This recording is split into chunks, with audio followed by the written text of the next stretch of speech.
Terima kasih rekan-rekan pers atas kesabarannya menunggu. Jadi hari ini telah dilakukan suatu rapat yang dihadiri oleh seluruh ketua umum dari parpol pengusung Pak Ganjar Mahfud, Ibu Mega, Pak Mardiono, Pak Haritanu, dan juga Bang Oso, serta seluruh tim inti dari TPN 03. Di dalam rapat itu setiap ketua umum menyampaikan arahan-arahannya, dan kemudian ketua TPN Mas Arsyad Rashid menyampaikan laporan terhadap potret dan dinamika Pilpres, dan dari situlah kemudian dikerucutkan pada beberapa hal, yaitu yang pertama bahwa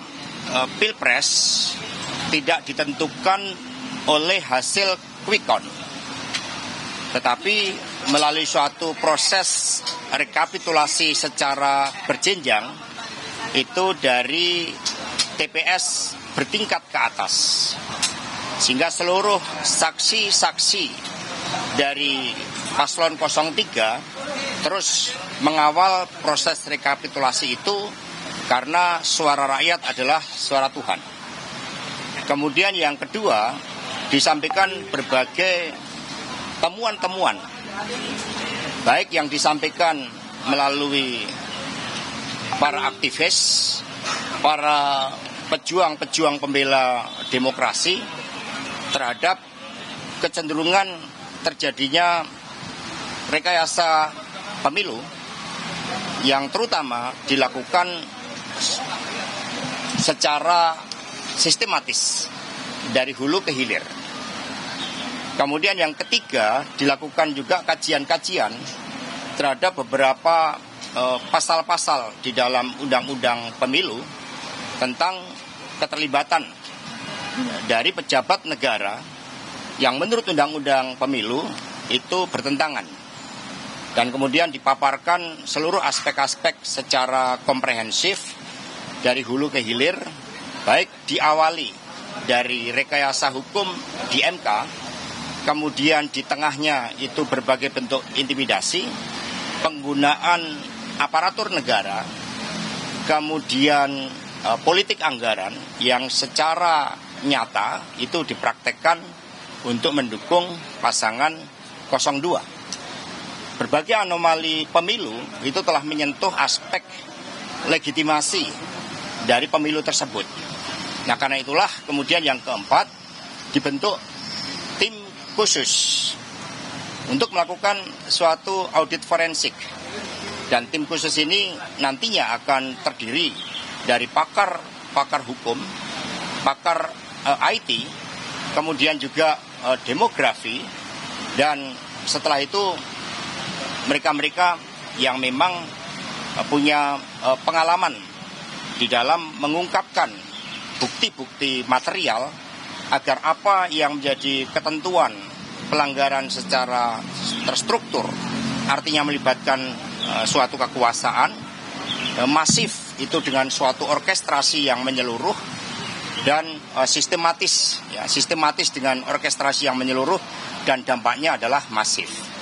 Ya, sehingga tim khusus ini segera dibentuk, nama-nama sudah dikumpulkan, terdiri orang-orang yang punya kredibilitas tinggi dan juga punya suatu spirit di dalam menjaga marwah demokrasi yang berintikan kedaulatan rakyat, demokrasi yang ada etika politik, demokrasi yang tidak menghalalkan segala cara.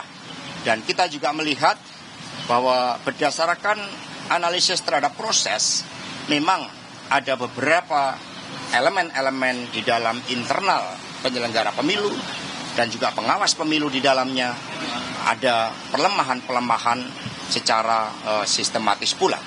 Demikian pokok-pokok dari rapat tadi, dan semua mencermati bahwa proses hukum ini harus dikedepankan karena kita negara hukum.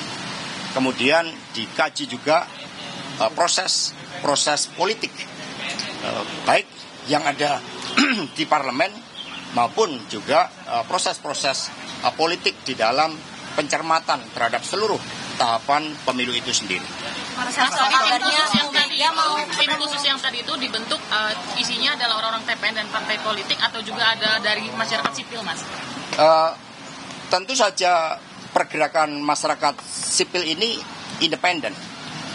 Mereka merdeka, mereka bergerak karena tuntutan nurani.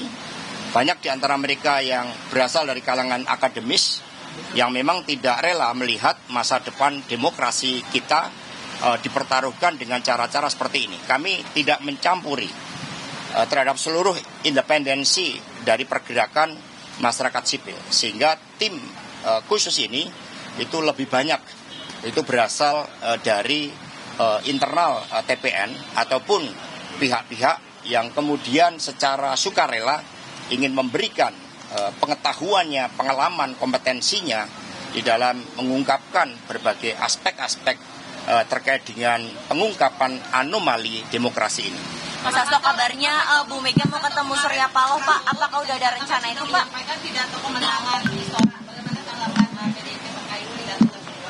Yang melakukan pidato kemenangan tidak memahami suatu tahapan-tahapan pemilu. Karena menang tidaknya itu ditentukan dari proses rekapitulasi ini. Yang dari bawah, bukan dari hasil quick count. Sehingga mulai hari ini kami menghimbau baik itu seluruh media televisi untuk fokus di dalam perhitungan rekapitulasi yang dilakukan oleh KPU.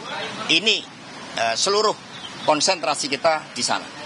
Mas, narasinya Anies Mohaimin yang juga mempertanyakan ini apakah ada komunikasi untuk menggugat bersama juga? Jadi apa yang terjadi ini kan bisa dirasakan. Buktinya terjadi suatu perbedaan yang sangat tajam antara apa yang terjadi di dalam warga negara Indonesia yang di luar negeri, yang bebas dari bansos, bebas dari intimidasi, bebas dari pengawasan oknum-oknum aparat, dengan apa yang terjadi di dalam negeri.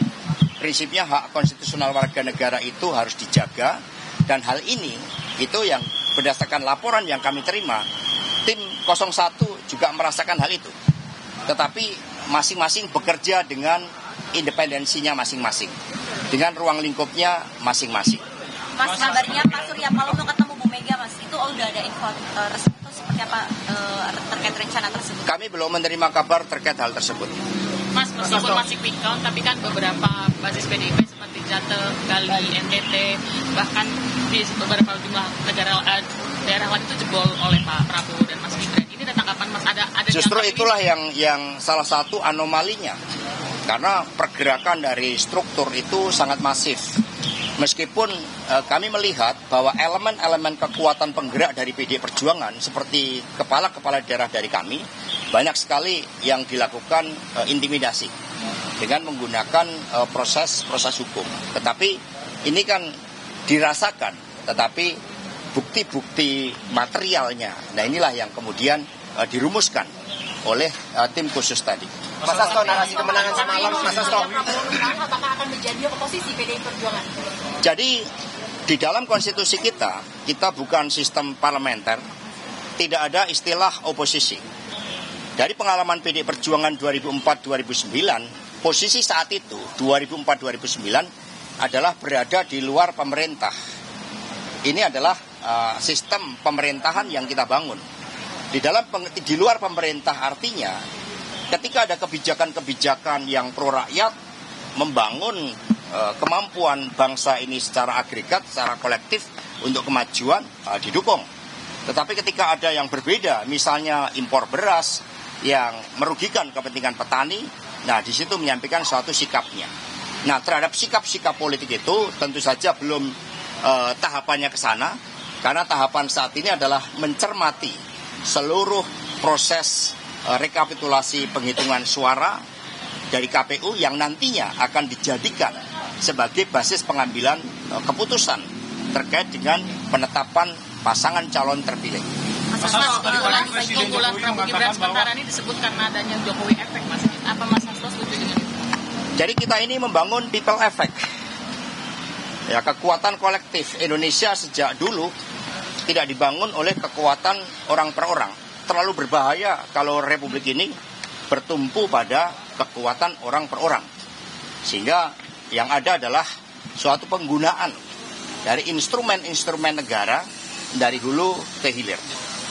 Mas Hasto, narasi kemenangan semalam ini juga ditutup dengan ajakan merangkul semua pihak, Mas. Nah, PDIP dari hasil real quick count ini menjadi salah satu partai yang kembali memenangkan pemilu. Apa sebenarnya respon dari ajakan rangkulan tersebut? Ya, sebenarnya apa yang ditargetkan oleh PDI Perjuangan untuk menang 3 kali berturut-turut terkait dengan PDI Perjuangan berdasarkan rekapitulasi internal kami mendapatkan kepercayaan rakyat. Tetapi tugas kami kan juga mendorong bagaimana partai-partai politik betul-betul mendapatkan suara sesuai dengan dukungan rakyat tanpa adanya suatu anomali atau suatu hambatan-hambatan secara sistemik terhadap upaya untuk mendapatkan suara dari rakyat itu. Nah, sehingga ketika ada pihak-pihak yang kemudian menyampaikan pidato kemenangan, menyampaikan berbagai janji-janji manis, tentu saja itu terlalu dini. Karena tahapan kita sekarang belum ke sana, kita mengawal bersama-sama agar suara rakyat betul-betul bisa dipertanggungjawabkan. Ya, itu dia tadi pernyataan